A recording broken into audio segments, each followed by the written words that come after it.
বলছি অরবিন্দর যে মৃত্যু সবাই সবকিছু বললো, আপনার কি মনে হচ্ছে? দেখুন, অরবিন্দুর মতন সাংবাদিক বা আপনাদের মতো সাংবাদিক তো মরবে, কারণ মমতা বন্দ্যোপাধ্যায় যে চোখে চোখ রেখে প্রশ্ন করবে, কারণ উনি তো অন্যায়ের বড় মাস্টার, উনি তো প্রিন্সিপাল, মানে চুরি ধর্ষণের খুন। ওনার উপর যে প্রশ্ন করবে সে মরতে হবে, কারণ অরবিন্দু মেরেছে, কাল রেবেকা মোল্লা মরবেন, তার কি কারণ আছে? রেবেকা মোল্লার যে আর আক্রমণ চলছে, রেবেকা মোল্লাও কোন দিন মরে যাবে, আপনারা সাংবাদিক সবাই খবর দেয়। কারণ এটা তো স্বাভাবিক, মমতা বন্দ্যোপাধ্যায় কোনো ধর্মীর ছেলে এবং কোনো স্থানীয় মানুষ মমতা বন্দ্যোপাধ্যায় পছন্দ করে না। কারণ এটা যদি বাংলাদেশের অনুপ্রবেশকারী যদি মরতো, মমতা বন্দ্যোপাধ্যায় সেখানে তৈরি করে চলে যেত। আর ভাগ্যিস অরবিন্দুর বাবা মার বলেন যে 10 লক্ষ টাকা দিই, কারণ মমতা বন্দ্যোপাধ্যায়ের কাছ তো 10 লক্ষ 20 লক্ষ টাকা তো স্বাভাবিক, মানে টাকা মানে ময়লা তো। কারণ যেমন অভয়ার কাণ্ড আপনারা তো সবাই দেখলেন, আজও বিচার হয় না। কারণ মমতা বন্দ্যোপাধ্যায় যতদিন এই পশ্চিমবাংলায় ক্ষমতা থাকবে, যতদিন এই নবান্নয় বসে থাকবে, কেউ কেউ বিচার পাবেন না। আর যদি বিচার পেতে আমরা যদি পাই, আমরা বিভিন্ন সর্বশেষ আমি সব ধর্মের মানুষের বলে একত্রিত তোলাই নবান্ন থেকে চুলের মুঠি ওনাকে কালি কাটে যদি বোঝানো যায়, তাহলে আমরা সবাই বিচার পাবো। কারণ এই অপদার্থ মুখ্যমন্ত্রী, এই চিটিংবাজ মহিলা যতদিন এই পশ্চিমবাংলা ক্ষমতা থাকবে, কেউ বিচার পাবো না, কেউ আমরা সুরক্ষিত না। আমি এই বাড়ি থেকে বেরিয়েছি, আমি বাড়ি ফিরবো কি তাও ঠিক না। কারণ আমার আমার নিজেকেও খুন করার চেষ্টা করতে মমতা, কখনো শওকত মোল্লা, কখনো ফিরাদ হাকিম, কখনো সিদ্দিকুল্লাহ, কখনো এই যে হুমায়ুন এখন মসজিদে করছে। আমি ওই ঠকদেরকে ভালোবাসি, কারণ আমি কোনো জাত নিয়ে রাজনীতি করি না। কারণ অরবিন্দু, আমার অরবিন্দুর কথা শুনে আজও অরবিন্দুর কথাটা, আমি অরবিন্দুর মৃত্যুর 2 দিন আগে আমি ইয়েতে, মানে আমি শিয়ালদা কোর্টে ওনাদের বেশি ইয়েতে মানে বয়ান দিচ্ছি। আমার আজও সেই চিৎকারটা, সেই প্রশ্নটা মনে হচ্ছে। আমি আর অরবিন্দুর মাঝে আর কোনোদিন উত্তরটা দিতে পারবো না। কি অরবিন্দুদার শেষ পরিণতটা কি আমাকে মাথার সেই ব্যথা করে তুলে আমার হৃদয় জ্বলে যাচ্ছে। কারণ অরবিন্দুর মধ্যে একজন সাংবাদিক এমনভাবে ঘুরিয়ে ঘুরিয়ে প্রশ্ন করে, আমার যখন নবান্ন আন্দোলনে যখন আমার 28 দিন জেল কেটেছে, হাত ভাঙচুর হয়েছে, আমার হাত ফ্যাকাশে হয়েছে, প্লেটে বসানো হয়েছে, অরবিন্দু আমাকে বাড়ি থেকে বারবার ফোন করে আমাকে ডেকেছে, দিদি এটা হলো না, উনি তো মুসলিম দরদি। আমি তখন বলছি, যদি উনি মুসলিম দরদি হলে তাহলে উনি তাবান্নাকে খুন করতেন না, উনি আনিস খানকে ছাড় থেকে বলে আজও তার বিচার হয়নি। কিন্তু তারা উনি কোনদিন মোল্লা দরদি। আপনারা তো দেখছেন যে যে আমার রমজান মোবারক, ফলের দাম কি হারাম। আমি প্রতিটা ধর্মের মানুষ এবং প্রতিটা মা বোনদের আপনারা নাচা খোদা করবেন না। এ কাল লাগিনি যখন তখন আপনাদের কেউ চকল মারবে, এ কাল লাগিনি কোনো ধর্মের জন্য না, না হিন্দু, না মুসলিম, না খ্রিস্টান। অনেকেই তো মমতা ব্যানার্জিকে বলেছেন যে ফলের দামটা এই মুহূর্তে কমানো হোক, যেহেতু আপনাদের একটা পরব চলছে 1 মাস ধরে, আপনাদের এই সময় ফল খাবার একটা ব্যাপার থাকে। কারণ সারা দিনের পরে আমরা বিভিন্ন ফল খাই। যে আপেলের দাম 50 টাকা কেজি, সেই আপেল 200 টাকা 250 টাকা কেজি। যে বেদানার দাম 60 টাকা থেকে 70 টাকা কেজি পাই, সেই বেদানা 250 টাকা কেজি।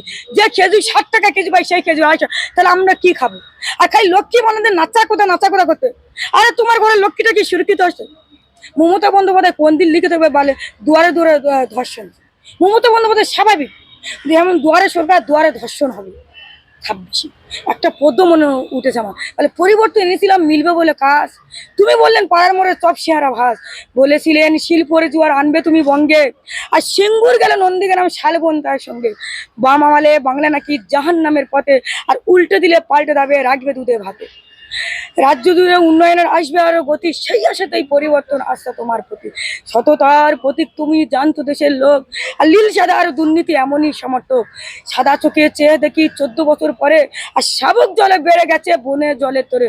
সবকিছু ছিল তোমার মিথ্যা দিয়া গোড়া, একমাত্র সত্য হলে সিংহাসন চূড়া। এই মমতা বন্দ্যোপাধ্যায় অরবিন্দুকে মানে খুন হত্যা করেছে এই মমতা বন্দ্যোপাধ্যায়। কেন মমতা বন্দ্যোপাধ্যায় তো চোখে চোখ রেখে প্রশ্ন করেন যে দিদি আপনি ফাইল চুরি করেছেন, আপনার বৌমা সোনা চুরি করেছেন, আপনার কেষ্ট বালু সব মাটি চুরি করেছেন, পায়খানা চুরি করেছেন, চাকরি চুরি করেছেন, পশ্চিমবাংলার জনগণের টাকা চুরি করেছেন। তাই তাই অকালে তাকে প্রাণ চলে যেতে হয়েছে অরবিন্দুকে। আমি অরবিন্দু আত্মাকে কামনা করি যেন ভালো থাকে। আর অরবিন্দু ভালো থাকবে যতক্ষণ না অরবিন্দু এর বিচার যতক্ষণ না পাবে, অরবিন্দু, তাবান্না, আনিস খান, অবায়ার, কামধনি, বকটুই, হাঁসখালি কেউ মানে শান্তি পাবেন না। কারণ খুনিরা আপনার পাশে ঘুরছে, আপনি বুঝবেন কি করে? ওরা তো 500 টাকার বিনিময়ে আপনাকে মার্ডার করবেন, খুন ধর্ষণ করবেন, বোম মারবেন, গুলি মারবেন, জানবেন কি করে? কারণ মমতা বন্দ্যোপাধ্যায় যত ক্রিমিনাল বাহিনী হয়েছে এই 2011 সাল থেকে 2026 সাল, আমি প্রতিটা মানুষকে আহ্বান জানাচ্ছি, আমি রেবেকা মোল্লা, আপনারা সচেতন হন যে মমতা বন্দ্যোপাধ্যায় যতদিন পশ্চিমবাংলা ক্ষমতা থাকবে কেউ সুরক্ষিত না, কেউ সুরাহা নয়। কারণ মমতা বন্দ্যোপাধ্যায় কোনো ধর্ম, উনি গদি ছাড়া আর কাউকে চেনেন না। কারণ এটাই পশ্চিমবাংলার কালচার।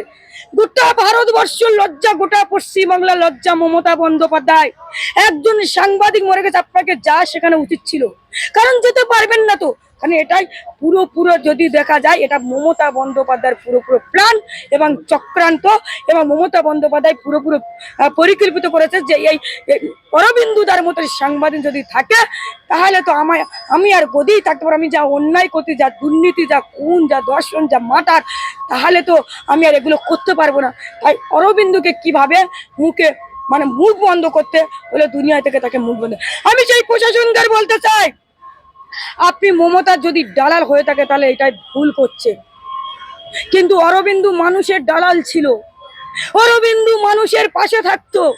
তাই অরবিন্দু যদি কেউ বলে দালাল, আমি রেবেকা মোল্লা সেটাও মনে করি। কারণ অরবিন্দু প্রতিটা মানুষের জন্য খবর তুলে ধরতো, প্রতিটা মানুষের কথা মতো, প্রতিটা মানুষের কণ্ঠস্বর কানে কানে পৌঁছে দিত।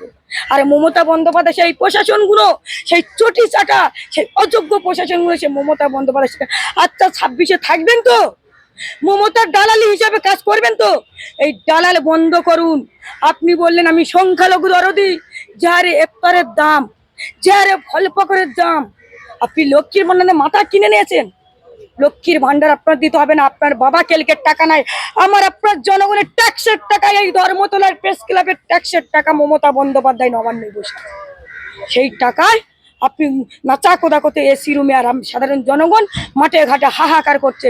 আপনার সেদিকে মনে হচ্ছে না যে আরে জিনিসপত্রের দাম, আজকের জন্মদিন, আজকের পশ্চিমবঙ্গ থেকে শ্রমিক আজকের গুজরাট মহারাষ্ট্রে কেন? বিজেপি তারা তো দালাল। কেন যাবে এই পশ্চিমবাংলার কারখানা কোথায় গেল? আজকে টাটা কোথায় গেল?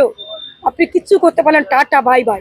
আর এমন অযোগ্য মহিলা, এমন অপদার্থ মহিলা, এমন থার্ড ক্লাস মহিলা, এমন লীলজ্জা মহিলা, তার গোটা পশ্চিমবাংলায় সব লীলজ্জা। ওরা আবার বলে বিজেপি এই কথা।